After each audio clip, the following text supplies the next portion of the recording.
ඔයාලා සාමාන්‍යයෙන් small scale එකේ බිස්නස් එකක් කරන කෙනෙක් නම් නැත්නම් ඔයාලා දන්න කවුරු හරි ඉන්නවා නම් ස්මෝල් ස්කේල් එකේ බිස්නස් කරන කෙනෙක් එයාගේ account වැඩ ටික manage කරගන්න ටිකක් අමාරු තත්ත්වයක නම් එයා ඉන්නේ අපිට පුළුවන් ඒකට සොලියුෂන් එකක් විදිහට simple accounting application එකක් develop කරලා දෙන්න. ඉතින් ඒ වැඩේට ඕගොල්ලොන්ට පාවිච්චි කරන්න පුළුවන් anti gravity නැත්නම් cursor වගේ tools මේ වීඩියෝ එකේදී මම කියලා දෙන්නම් ඕගොල්ලොන්ට කොහොමද anti gravity කියන tool එක පාවිච්චි කරලා ඉවරලා මම මෙන්න මේ ඔයගොල්ලොන්ට ස්ක්‍රීන් එකේ පේන විදිහේ ඩෑෂ්බෝඩ් එකක් එක්ක account කරන්න පුළුවන් බේසික් ලෙවල් එකේ ඇප්ලිකේෂන් එකක් හදාගන්න කියන. ඉතින් පටන් ගන්නදී කියන්න ඕනේ බේසික් ලෙවල් එකේ ඇප්ලිකේෂන් එකක් තමයි මෙතන තියෙන්නේ. මේක සෑහෙන්න තවදුරට කම්ප්ලෙක්ස් සිනාරියෝස් වලට අරගෙන යන්න පුළුවන්. තව ඩෙවලොප්මන්ට්ස් සෑහෙන්න කරන්න පුළුවන්. සිකියුරිටි පැත්තේ ඩෙවලොප්මන්ට්ස් කරන්න පුළුවන්. තව ප්‍රොසෙස් එක පැත්තේ ඩෙවලොප්මන්ට්ස් කරන්න පුළුවන්. මම මේක ප්‍රොටෝටයිප් එකක් විදිහට තමයි හදලා තියෙන්නේ. ඕගොල්ලොන්ට මේක ඩෙවලොප් කරන්න පුළුවන් වෙන විදිහට මම මේ ප්‍රොජෙක්ට් එකට දාලා සම්පූර්ණ කෝඩ් එක මගේ GitHub repo එකට දාලා තියෙනවා. ඔයගොල්ලන්ට එතනින් අරගෙන මේ ඇප් එක තවදුරට ඩෙවලොප් කරගෙන යන්න පුළුවන්. ඔයගොල්ලොන්ගේ බිස්නස් සිනාරියෝ එකට නැත්නම් accounting සිනාරියෝ එකට ගැලපෙන විදිහට. එහෙම නැත්නම් ඔයගොල්ලන්ට පුළුවන් anti gravity tool එක පාවිච්චි කරලා මුල ඉඳලම මේ ඇප්ලිකේෂන් එක ඩිසයින් කරගන්න. ඉතින් අපි ගිහිල්ලා බලමු කොහොමද මේ වැඩේ අපි කරගන්නේ කියලා. මුලින්ම මම අපි ඇප්ලිකේෂන් එකේ තියෙන components ටික ගැන පොඩ්ඩක් explanation එකක් දෙන්නම්. මේක ඔයගොල්ලන්ට මුලින්ම බලා ගන්න පුළුවන් tabs කීපයක් තියෙනවා. dashboard කියන tab එක තියෙනවා, transactions කියන tab එක තියෙනවා, journal කියන tab එක තියෙනවා, ledger කියන tab එක තියෙනවා සහ rules users කියන tab එක බලා ගන්න පුළුවන්. ඉතින් අපි dashboard කියන tab එක ගැන කතා කරොත් මේක ඔයගොල්ලන්ට බලා ගන්න පුළුවන් sales කොච්චර තියෙනවද, expenses කොච්චරද, net profit එක කොච්චරද, ඊට පස්සේ recent transactions කීපයක් විතර බලා ගන්න පුළුවන්. ඊට අමතරව පොඩි basic විදිහේ chart එකකුත් දීලා තියෙනවා. income කොච්චරද, expenses කොච්චරද කියලා. එතකොට ඊට අමතරව මෙතන උඩින් අපිට බලා ගන්න පුළුවන් new transaction කියලා. planning නළු transaction එක add කරගන්නත් පුළුවන්. ඊට අමතරව මෙතන උඩ ඔයගොල්ලන්ට බලා ගන්න පුළුවන් admin කියන තැනින් අපිට ඕන sign out වෙන එක කරගන්න පුළුවන්. right shutdown server කියන තැන ගත්තොත් එහෙම මේ app එක server එකක් උඩ තමයි run වෙන්නේ local host එකේ. ඉතින් අපිට ඒ server එක shutdown කරන්න පුළුවන් මේ shutdown server කියන button එක පාවිච්චි කරලා. right මම transactions කියන tab එකට ගියොත් මට transaction කියන tab එකෙත් මෙන්න මේ දේවල් ටික බලා ගන්න පුළුවන්. අලුත් transaction එකක් මට add කරගන්න පුළුවන්. මෙන්න මේ new transaction කියන තැනින් transaction එකට අදාළ description එක දාන්න පුළුවන්, amount එක දාන්න පුළුවන්, transaction type එක දාන්න පුළුවන්. ඒ ටික දාලා මට record transaction කියන තැනින් අලුත් transaction එක දාගන්න පුළුවන්. ඊට අමතරව මම මෙතන add කරපු transaction ටිකේ history එක බලා ගන්න පුළුවන්. date එක, description එක, type එක, amount එක සහ action එක මෙතන පිළිවෙලට බලාගන්න පුළුවන්. ඉතින් ඕගොල්ලොන්ට ඕන නම් මේ data එකේ CSV එකක් මෙතනින්ම export කරගන්න පුළුවන්. මේ export කියන බටන් එක උඩ ක්ලික් කරලා. ඒක තමයි transactions කියන tab එකේ ඔයගොල්ලන්ට බලා ගන්න පුළුවන් දේ. මම ඊළඟට යනවා journal කියන එකට. journal කියන tab එක ගත්තොත් එහෙම ඒකේ තියෙන්නේ අපි enter කරපු transaction set එකම මෙතන ඔයගොල්ලන්ට බලා ගන්න පුළුවන්. මේකේ ගත්තොත් එහෙම අපිට ඕන කරන ස්පෙසිෆික් ටයිම් පීරියඩ් එකකට මොන ට්‍රාන්සැක්ෂන්ස් ටිකද වෙලා තියෙන්නේ කියලා ෆිල්ටර් කරලා බලා ගන්න පුළුවන්. මේකෙත් අපිට එක්ස්පෝර්ට් එකක් කරගන්න පුළුවන්. අදිසි මොන හරි අපිට ඩේටා එකක් වෙනම ඩවුන්ලෝඩ් කරගන්න ඕන නම් එක්ස්පෝර්ට් කියන ඔප්ෂන් එකට ගිහලා මෙතනින් ඩේටා එක ඩවුන්ලෝඩ් කරගන්න පුළුවන්. ඊළඟට මම යනවා ledger කියන තැනට. ledger කියන ටැබ් එකට. ledger කියන ටැබ් එකට ගියොත් එහෙම එතෙන්දී අපිට බලා ගන්න පුළුවන් එක එක accounts වලට ගිහිල්ලා ඉවරලා ඒ accounts වල වෙලා තියෙන transactions මොනවද කියලා. උදාහරණයක් විදිහට accounting කරද්දී accounts payable, cash, general expenses, inventory, rent expenses එහෙම කියලා එක එක accounts වර්ග තියෙනවා. එතකොට එක එක transactions වලට අනුව accounts වල credit වීම හෝ debit වීම වෙන්න පුළුවන්. එතකොට ඒක අපිට accounting account එකට ගිහිල්ලා මොනවද transaction credit වෙලා තියෙන්නේ, debit වෙලා තියෙන්නේ කියලා මෙතන බලා ගන්න පුළුවන්. account balance එකත් මෙතනින් බලා ගන්න පුළුවන්. net balance එක බලා ගන්න පුළුවන්. total debit එක, credit එක බලා ගන්න පුළුවන්. මෙතනත් විශේෂත්වය තියෙන්නේ අපිට ස්පෙසිෆික් ටයිම් පීරියඩ් එකකට මේක ෆිල්ටර් කරගන්න පුළුවන්. මෙතනත් අපිට ඕන කරන ඩේටා එක එක්ස්පෝර්ට් කරගන්න පුළුවන්.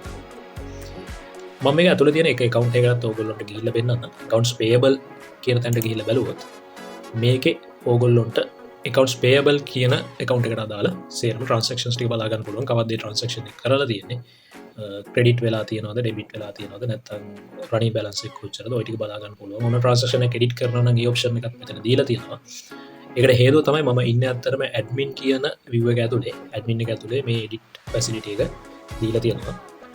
ඊට අමතරව මම ගියොත් එහෙම රූල්ස් කියන තැනට රූල්ස් කියන තැන සාමාන්‍යයෙන් ඩිෆයින් කරලා තියෙන්නේ අපිට පුළුවන් ට්‍රන්සක්ෂන් ටයිප් එක අපි කරන ට්‍රන්සක්ෂන් එකට අදාළ ට්‍රන්සක්ෂන් ටයිප් එකක් මෙතන ඇඩ් කරගන්න පුළුවන් උදාහරණයක් විදිහට රෙන්ට් කියන එක ගත්තොත් එහෙම ඒ රෙන්ට් කියන ට්‍රන්සක්ෂන් ටයිප් එක ඩෙබිට් වෙන්න ඕන මොන account එකටද ක්‍රෙඩිට් වෙන්න ඕන මොන account එකටද කියලා අපිට මෙතන ඩිෆයින් කරන්න පුළුවන් රූල් එකක් විදිහට. ඉතින් මෙතන ගත්තොත් එහෙම සමහර විට තව කම්ප්ලෙක්ස් සිනාරියෝස් තියෙන්න පුළුවන් සමහර බිස්නස් වල. ඒ කම්ප්ලෙක්ස් සිනාරියෝස් වලදී මේ රූල් එක ඩිෆයින් කරන විදිහ වෙනස් කරන්න පුළුවන්. සමහර විට එක ට්‍රාන්සැක්ෂන් එකක් කීප තැනක ඩෙබිට් ක්‍රෙඩිට් වෙනවා නම් ඒ අදාළ විදිහට මේ වින්ඩෝ එක අපිට රීඩිසයින් කරගන්න පුළුවන්. මම මෙතන assume කරලා තියෙන්නේ එක ට්‍රාන්සැක්ෂන් ටයිප් එකක් එක account එකකට විතරක් debit වෙනවා එක account එකකට විතරක් credit වෙනවා කියලා. account එක පැත්ත දන්න අයට මේක ප්‍රශ්නයක් වෙන්න පුළුවන්. මම නිකන් assume කරලා තියෙන්නේ assumption එකක් විතරයි assume කරලා තියෙන්නේ debit account එකයි credit account එකයි තියෙන්නේ එක transaction type එකකට කියලා. right. එතකොට අපිට ඕන කරන complex scenario එක අනුව මේ page එක ඇත්තටම redesign කරගන්න පුළුවන්. මෙතන මම assumption එකකට විතරක් හදාගත්ත එකක් නිකන් prototype එකකට විතරක් හදාගත්ත එකක් තමයි තියෙන්නේ. business use case එක අනුව මෙතන ඇත්තටම අපිට define කරගන්න පුළුවන්. ඊට පස්සේ මම users කියන tab එකට ගියොත් එහෙම users කියන tab එකේ බලාගන්න පුළුවන් අපිට දැනට ඉන්න ඇඩ්මින් කියන user විතරයි යාගේ රෝල් එක ඇඩ්මින් කියන එක තියෙන්නේ.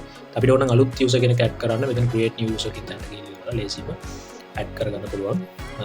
මෙතන create new user කෙනෙක් ක්ලික් කරපු ගමන් අපිට මෙන්න මේ user name එක password එක සහ role එක assign කරලා ඉවරලා user ව create කරගන්න පුළුවන්. ඉතින් ඔය ටික තමයි මේන්ම features ටික විදිහට මේ prototype එකට design කරලා තියෙන්නේ. ඉතින් මම මේක ඩිසයින් කරපු process එක ගැන ඔයගොල්ලන්ට පොඩි idea එකක් දෙන්න කොහොමද මේක කරන්න කියලා. මේ වැඩේට ඇත්තටම මම පාවිච්චි කරේ Google Anti-Gravity කියන platform එක. Anti-Gravity එකට ගිහිල්ලා මම එයාට command එකක් දෙනවා. මෙන්න මේ command එක මේකේ මම කියනවා එයාට senior software architect කෙනෙක් විදිහට සහ Python developer කෙනෙක් විදිහට act කරන්න කියලා. ඊට පස්සේ local desktop accounting application එකක් හදන්න professional attractive web UI එකක් තියෙන එක.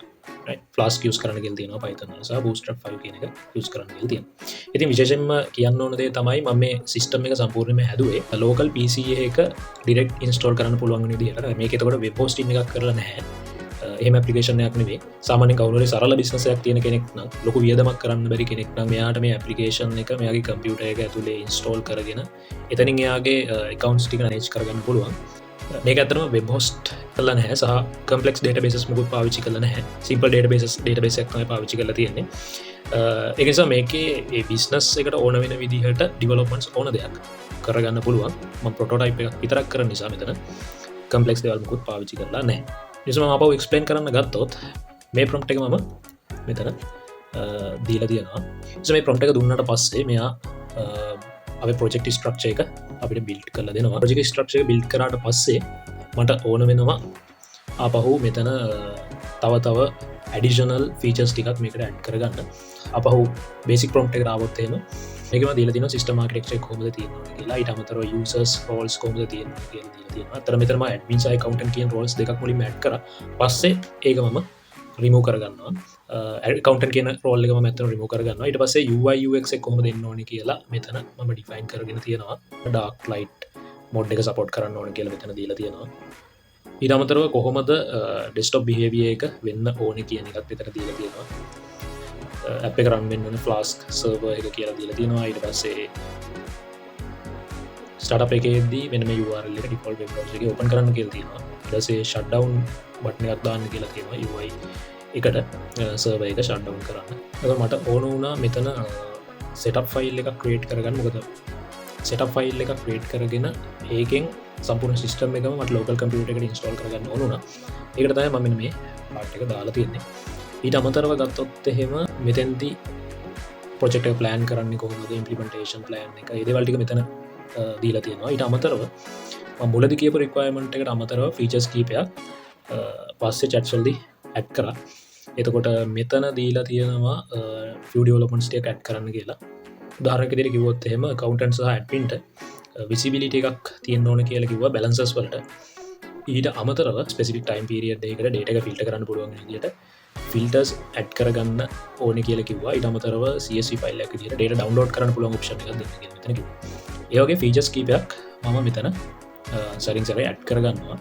right ඊට පස්සේ සමහර errors ආපු ඒවත් මම මෙතනම ෆික්ස් කරලා තියෙනවා. ඒතකොට කොම්ප්ලෙක්ස් ඉන් ඩීටේල් ගිහිල්ලා සමහර එරර්ස් මම මොනවද කියලා බැලුවා. සමහර ඒවා ඉන් ඩීටේල් ගිහිල්ලා බැලුවා. මොකක්ද ඇත්තටම වෙලා තියෙන්නේ කියලා බලලා ඒක prompt එක ඇතුළේ include කරලා ඒක fix කරපු වෙලාවල් තිබ්බා. ඒතකොට සාමාන්‍ය basic idea එකක් තියෙන්න ඕනේ මේ වගේ application එකක ඇතුළේ කොහොමද වැඩ කරන්න කියන එක ගැන. එතකොට සමහර bugs එහෙම fix කරගන්න ලේසි. ඊට අමතරව මම කියන්න ඕන විශේෂ දේ තමයි මෙතෙන්දී මම කමාන්ඩ්ස් දෙකක් දෙනවා මේ සම්පූර්ණ ඇප් එක ටෙස්ට් කරන්න සහ බිල්ඩ් කරන්න. ටෙස්ට් කරන්න දෙන කමාන්ඩ් එකේ මම දෙනවා main.py කියන කමාන්ඩ් එක. ඔයගොල්ලෝ මේ මෙතන බලා ගන්න පුළුවන් python main.py කියන කමාන්ඩ් එක මම දීලා තියෙනවා. එතෙන්දි මට python main.py කියන කමාන්ඩ් එක දුන්නාට පස්සේ මේ ඇප් එක රන් වෙනවා. ඊට පස්සේ බිල්ඩ් කරන්න python build.exe.py කියන කමාන්ඩ් එක දෙනවා. right. එහෙම දුන්නට පස්සේ මට මෙතන බලා ගන්න පුළුවන් මෙන්න මේ build කියන සහ dist කියන ෆෝල්ඩර්ස් දෙක. මේ dist කියන එක ඇතුලේ ඔයගොල්ලෝ බලා ගන්න පුළුවන් accountbook.exe කියන එක ක්‍රියේට් කරලා තියෙනවා. build කියන එක ඇතුලේ අත්‍තරම තියෙන්නේ අපේ setup file එක හදන්න ඕන වෙන file set එකක්. අපි setup file එක ඇදුවට පස්සේ අපිට මෙන්න මෙතන මේ setup.iss කියන file එක බලා ගන්න පුළුවන්. මේ setup.iss කියන file එක තමයි අපි use කරන්නේ අපේ final setup file එක හදාගන්න. ඒ වැඩේ කරේ කොහොමද කියලා මම කියන්නම්. ඒ වැඩේ කරගන්න මම යනවා Inno setup downloads කියන තැනට. මෙතෙන්ට ගිහිල්ලා මම download කරගන්නවා Inno setup 6.7.0 exe කියන එක US කියන එක මම download කරගන්නවා. මෙතෙන් download කරාට පස්සේ එන Inno setup 6.7.0 කියන application එක. මේක අපි install කරගත්තට පස්සේ අපිට අපේ setup file එක create කරගන්න පුළුවන්. මේක අපි install කරගත්තට පස්සේ මම ඔයගොල්ලන්ට project file එකට ගිහිල්ලා පෙන්නන්නම්. මේ project file එකේ ඔයගොල්ලන්ට බලා ගන්න පුළුවන් setup.iss කියන එක Inno setup script එකක් විදිහට හැදිලා තියෙනවා. setup.iss කියන එක උඩ click කරොත් එහෙම මෙන්න මෙහෙම description එක අපිට බලා ගන්න පුළුවන්. app id එක, app name එක, app version එක, ඊට පස්සේ output directory එක, serum details ටික මෙතන අපිට බලා ගන්න පුළුවන්. ඒතර මම මෙතනදි කරන්නේ මෙන්න මේ run කියන command එක දෙනවා. run කියන command එක දීපු ගමන් අපේ setup file එක generate වෙනවා output කියන folder එක ඇතුළේ. දැන් ගිහිල්ලා බලුවොත් එම output කියන folder එක ඇතුළට මෙතන ඔයගොල්ලෝ බලා ගන්න පුළුවන් account book setup.exe කියන එක. ඉතින් මම මේක උඩ click කරොත් එහෙම බලා ගන්න පුළුවන් මෙන්න මේ C එකේ account book කියන folder එක ඇතුළට මේක install වෙනවා. මම මේක next කරලා ඉවර වෙලා next කරලා install කියන එක දුන්නොත් එහෙම මෙතන install වෙනවා. මම close කරගන්නවා. කලින් install කරගත්තු නිසා මම install කරපු තැනට ගියොත් මට බලා ගන්න පුළුවන් මේ account book exe කියන file එක. මේක උඩ double click කරොත් අපිට අපේ application එක open කරගන්න පුළුවන්. එහෙම open කරගත්තු application එක තමයි මම ඔයගොල්ලන්ට ඉස්සෙල්ලම describe කරේ. මේ තියෙන්නේ මම මේ open කරගත්තු application එක. ඉතින් මම මගේ GitHub account එකේ repo එක create කරලා ඉවර වෙලා මේ code එක සම්පූර්ණයෙන්ම දාලා තියෙනවා. ඔයගොල්ලන්ට ඕන කෙනෙක්ට ගිහිල්ලා ඉවර වෙලා මේ code එක download කරගන්න පුළුවන්. නැත්නම් මේ code එක clone කරගෙන මෙතනින් ඉස්සරහට ඩෙවලොප්මන්ට්ස් මොනවා හරි කරනවනම් කරන්න පුළුවන්. ඊට අමතරව තව කවුරු හරි මේ setup file එක ඕන කෙනෙක් ඉන්නවනම් මේ වීඩියෝ එකට කමෙන්ට් එකක් දාන්න. එතකොට මට එයාට මේ ෆයිල් එක දෙන්න පුළුවන්. ඉතින් මෙතනින් මේ වීඩියෝ එක අපි ඉවර කරමු. මොකක් හරි හොඳ ප්‍රොබ්ලම් එකකට සොලියුෂන් එකක් අරගෙන අපි ඊළඟ වීඩියෝ එකේ